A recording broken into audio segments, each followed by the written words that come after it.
The wildest parts of nature fill us with wonder, but sometimes their majestic beauty can be deceptively deadly. I'm William Shatner. Tonight, true stories of swift actions and kind hearts on Rescue 911. We begin on May 1st, 1986, as a group of travelers were enjoying a 5-day canoe safari through the remote jungle of Zimbabwe, Africa.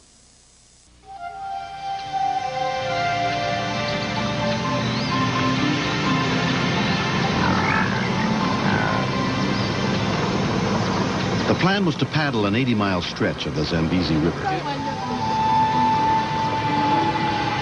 Their guide, Simon Silcock, had led more than 50 expeditions in the area.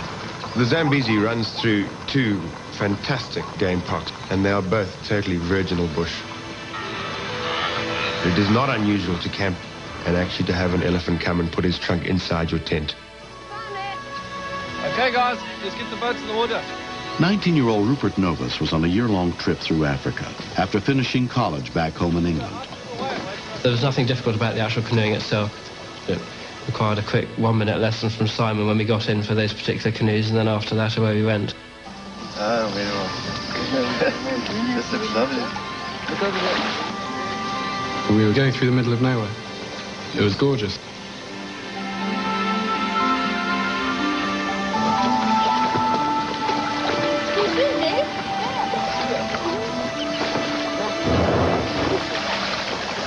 Kenyan-born Alexander Shaw was sharing a canoe with Rupert, his good friend from school.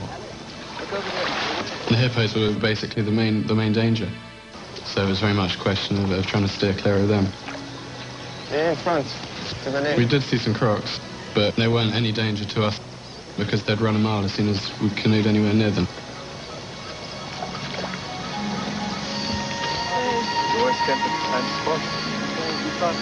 During dusk, and as the sun's going down, you get all the river noises.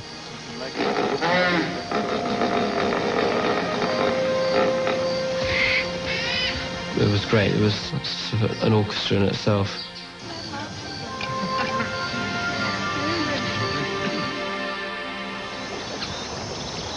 On their 5th and final day on the water, they still had 4 hours of paddling ahead of them. The heat's unbearable. It was a very, very wide bit of the river, and it was baking hot. Water's lovely.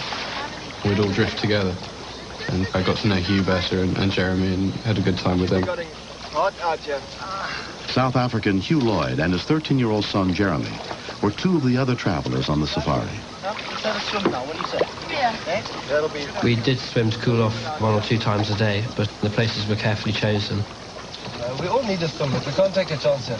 The water would have to be very, very clear and shallow enough to see your toenails. Swimming in deep water in the Zambezi is absolutely crazy. It's the same as swimming in shark-infested water. It had rained a lot and turned the water very brown. Hey, Simon, can we please go for a swim? The water's shallow. It was only at 3 o'clock that I found a place that I considered to be safe enough. Okay, guys, we're okay here. We can swim. Yeah. It is me. This one. That is... Simon. Right, Simon.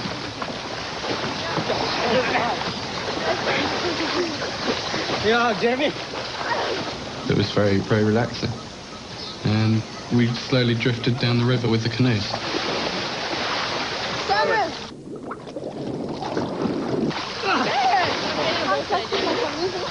As we floated, it started to get a little bit deeper. The guide suggested that we should get back into the canoes. I'll go with you, lady. All right. Yes. Here we go. Yes. Okay. He's on this. Back in the boat. Jeremy suddenly just disappeared, like a fishing float going down. The water was calm on top. We didn't know what had happened to him at all. Get him! Before we could get there, he was pulled back underneath. We then realised that there was something very, very badly wrong. When we continued, We couldn't see what was going on underneath. We were just feeling around with our arms.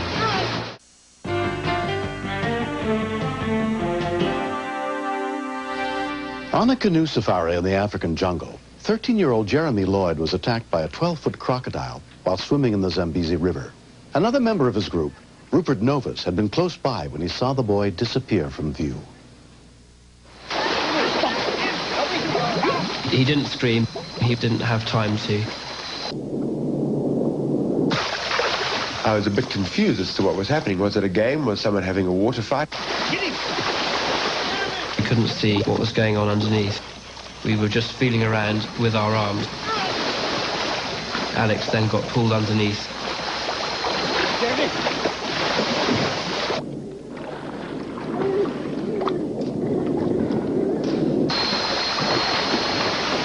I located Jeremy and I just pulled up as hard as I could.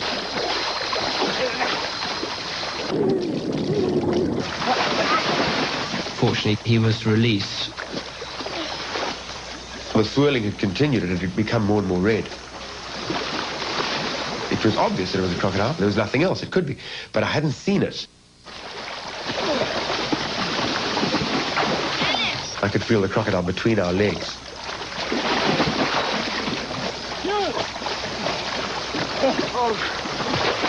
We were all just frantic to get out of the water. Help me get in the boat.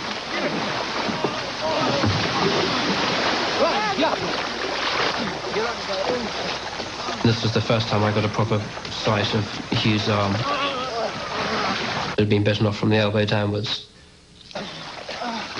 We started to sink back into the water. I knew that I had to do something about it.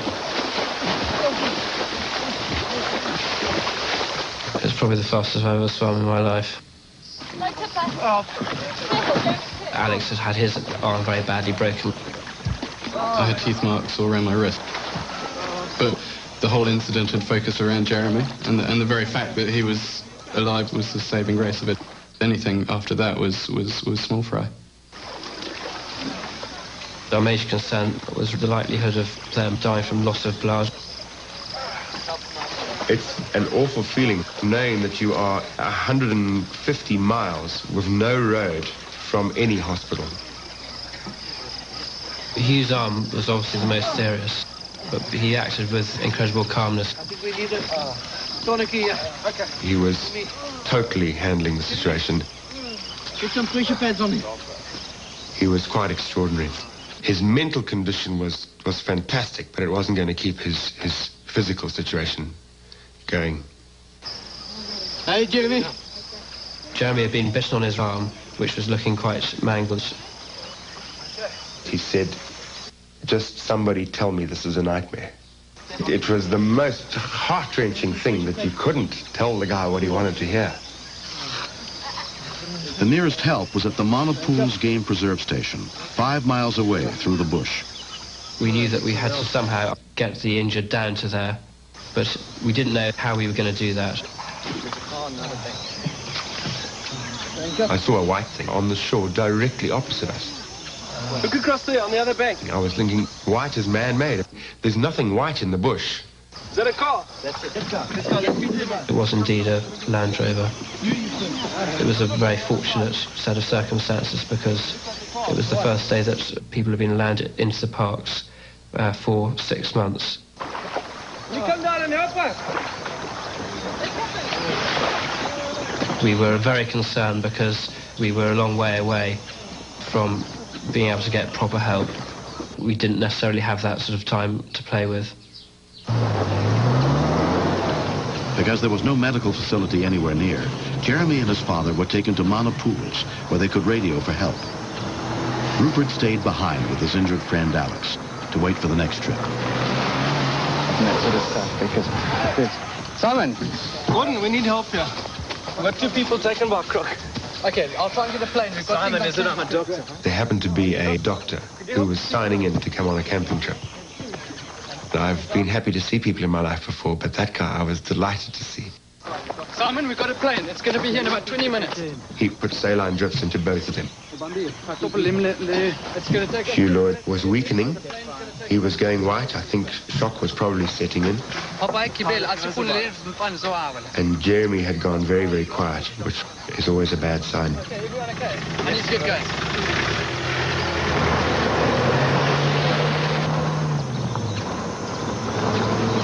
A bush pilot who'd heard about their situation volunteered to pick up the wounded at a nearby clearing for transport to the hospital. Hugh and I actually ended up crying most of the way, quite honestly. I remember him saying, I'm sorry this has happened, I'm sorry this has happened. But of course I've had to live with a certain amount of guilt because it should never have happened.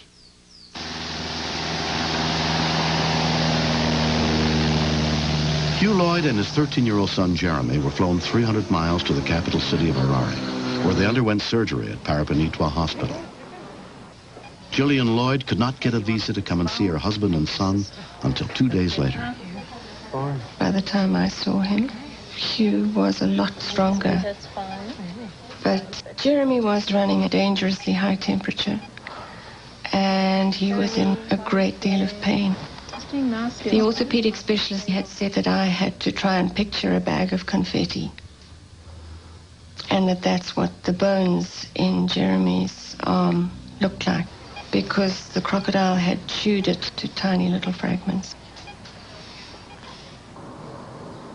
After 10 days, Jeremy and his father were transferred to Morningside Hospital in their hometown of Johannesburg, South Africa, where they underwent further surgery. What sort of use will he have? Dr. Diamond said that I was to be prepared for the fact that Jeremy would never move his arm more than 2 degrees either way. It was completely and utterly fixed in a right angle. And have reconstructed the joint. I was just extremely grateful that I still had a son.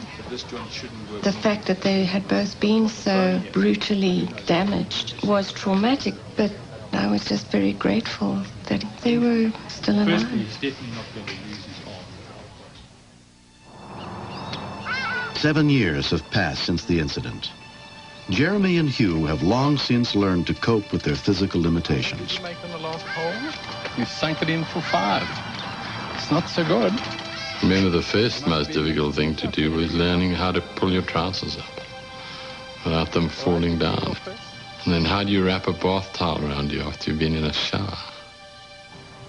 When I kind of finally accepted that I was a one-armed person, not the 2-armed person with 1 arm missing, I quickly learned that I could do everything I'd ever done. For quite a while. My whole life became centered around my arm, which is very annoying. And I was getting frustrated because I was thinking this damn arm it just won't move. No.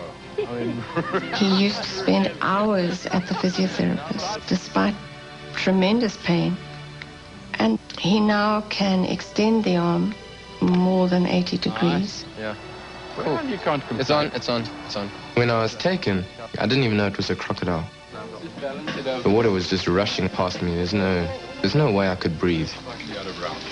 But by that time, my father was next to it, and he punched it to make it let me go. If it hadn't been for him, then I would have died.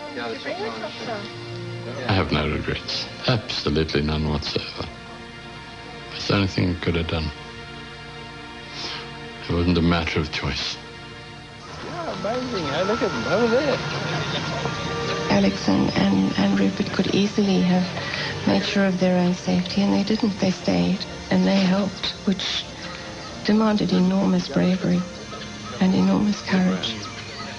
I lived in that country for most of my life, and most people who are taken by a crocodile are never seen again. Look at zebra and goodies over there.